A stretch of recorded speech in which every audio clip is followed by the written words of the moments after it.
OBC ने इनको यहाँ तक लेके आए हैं प्रधानमंत्री और सत्ता में। ओबीसी ही इनको हटाएगा। पुणे मूषक भव हुआ कहानी है, तो पुणे मूषक भव कर देगा ओबीसी का। मोदी सरकार जो है वो मनुवादी जो दिमागी मनुवादी है ना, उनके इशारे पे उनके कंट्रोल में काम करती है, उनकी कठपुतली की तरह काम करती है। जिस देश में जो प्रधानमंत्री है वो खुद को छाती ठोक ठोक कर रोज बोलता है मैं ओबीसी हूँ, मैं ओबीसी हूँ, मेरे को ओबीसी की वजह से गालियाँ पड़ती हैं, अपशब्द कहे जाते हैं। और मैंने ओबीसी का ये जो नेशनल कमीशन बैकवर्ड क्लासेस का मैंने इसको संवैधानिक दर्जा दे दिया। जब ओबीसी को संवैधानिक दर्जा आपने दे दिया तो वो जाति जब जनगणना हो रही है उसमें ओबीसी का कॉलम क्यों नहीं है, श्रेणी क्यों नहीं है? वो चाहते हैं जो हजारों बरस से जो ये दलित हैं, पिछड़े हैं, आदिवासी हैं, महिलाएं हैं, कमज़ोर हैं, गरीब हैं, इनका शोषण जो है, उत्पीड़न जो है वो जारी रहे।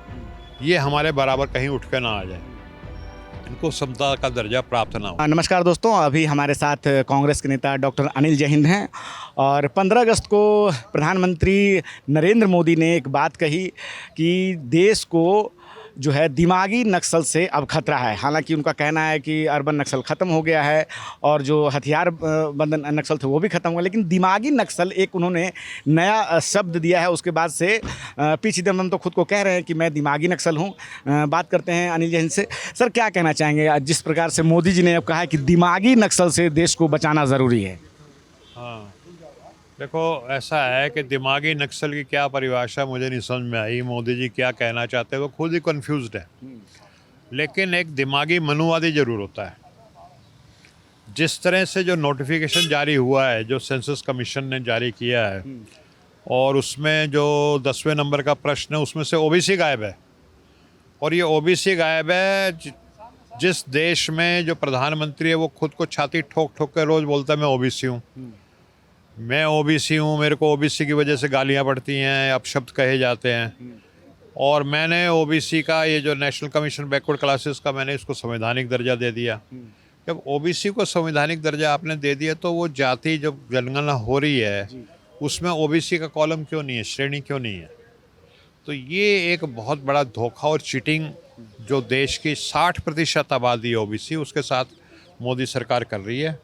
मोदी सरकार जो है वो मनुवादी जो दिमागी मनुवादी है ना, उनके इशारे पे उनके कंट्रोल में काम करती है, उनकी कठपुतली की तरह काम करती है।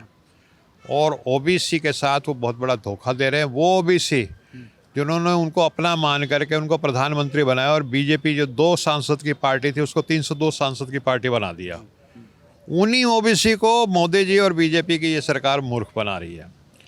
तो ये एक बहुत गलत है। हमने तेलंगाना में एक जाति जनगणना की जो सीप कास्ट सर्वे था, जो साइंटिफिक था, डायग्नोस्टिक था, जेन्युइन था, मतलब जिससे समाज का एक्सरे हो जाए, एमआरआई हो जाए, सीटी स्कैन हो जाए, तो वो हमने जाति जनगणना की। मोदी जी को अब भी मैं कहना चाहूँगा, अनुरोध करूँगा, हमारे देश के प्रधानमंत्री हैं, माननीय हैं, कि आप ये जो गलत काम हो रहा है इसको ठीक कराएं।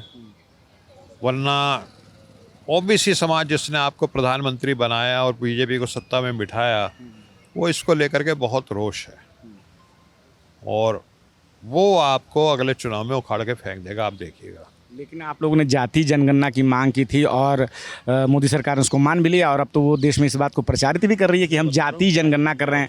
क्या है, पंचतंत्र की एक कथा है कि एक बार जो है ना बिल्ली ने सारस को एक बुलाया कि जी आइए आपको हम पार्टी देते हैं, दावत देते हैं। उसमें खीर परोसती थाली में। अब सारस की तो लंबी चोंच होती है तो वो थाली में जो खीर होती है उसको नहीं, लेकिन बिल्ली जो थी उसने अपनी थाली की जो खीर थी वो जीभ से चाट गई। तो मोदी जी ऐसे कर रहे हैं, जाति जनगणना की कर रहे हैं। उसमें है क्या? जैसे मैं आपको हरियाणा का उदाहरण दूँ, सिर्फ एक जाति का। हरियाणा सबसे छोटी स्टेट है, 10 MP आते हैं, उसमें एक जाति है बढ़ई समाज की। बढ़ई समाज की हरियाणा में ही कोई बढ़ई लिखता है, कोई खाती लिखता है, कोई जांगिड़ लिखता है, कोई जांगड़ा लिखता है, कोई धीमान लिखता है, कोई सुथार लिखता है, कोई विश्वकर्मा लिखता है, कोई तरखान लिखता है, कोई रामगढ़िया लिखता है। ठीक है, कितने नाम हो गए? 5-7 तो मैं भूल रहा हूँगा। ठीक है, तो एक स्टेट में 15 नाम। अगर आप उत्तर प्रदेश में चले जाओगे तो 100 नाम मिल जाएंगे उसी जाति के। तो ऐसे क्या है कि एक ही जाति के कोई 500 नाम निकल जाएंगे और एक्सपर्ट्स बताते हैं कि इस तरह से 46 लाख से ज़्यादा आ जाएंगी। और वो जो डाटा होगा वो अनमैनेजेबल होगा, अनकंट्रोलेबल होगा, अनवर्केबल होगा, उसमें कुछ काम नहीं हो पाएगा। तो यही काम मोदी जी धोखा देना चाह रहे हैं कि मैंने जाति जनगणना करा भी ली और कोई फिर कुछ हुआ भी नहीं ओबीसी के लिए। लेकिन ओबीसी मूर्ख नहीं है, ओबीसी इनके जुमलों में आने वाला नहीं है। अब देखिएगा, ओबीसी ने इनको यहाँ तक लेके आए हैं प्रधानमंत्री और सत्ता में, ओबीसी ही इनको हटाएगा। पुणे मूषक भव हुआ कहानी है एक, तो पुणे मूषक भव कर देगा ओबीसी इनका। तो ये जो इनकी मंशा क्या है, जैसे वो तो कह रहे हैं जाति जनगणना कर रहे हैं, और एक सामान्य भाषा में इसको समझाएं कि कैसे गड़बड़ी कर रही है। सुनिए, ये जो बीजेपी और आरएसएस और मोदी जी है, ये मनुवादी संगठन है। वो चाहते हैं जो हजारों बरस से जो ये दलित हैं, पिछड़े हैं, आदिवासी हैं, महिलाएं हैं, कमज़ोर हैं, गरीब हैं, इनका शोषण जो है, उत्पीड़न जो है वो जारी रहे। ये हमारे बराबर कहीं उठ के ना आ जाए, इनको समता का दर्जा प्राप्त ना हो जाए। तो इसलिए वो इस तरह की जाति जनगणना करा लें जिसका कोई अर्थ नहीं है। तो मतलब इसका लाभ आने वाले समय में फिर ओबीसी को नहीं मिलेगा। जीरो, निरर्थक है बिल्कुल। तो क्या यूपी, अब तो अगला चुनाव यूपी में ही होने वाला है 6 महीने बाद, आखिर विपक्ष इसको कैसे लोगों को बताएगा, कैसे अपनी बात रखेगा कि जो जाति गणना है वो मीनिंगफुल नहीं हो पा रही? अब ओबीसी इतना जागरूक हो गया, बताने की ज़रूरत नहीं है, ओबीसी खुद इनका कर देगा।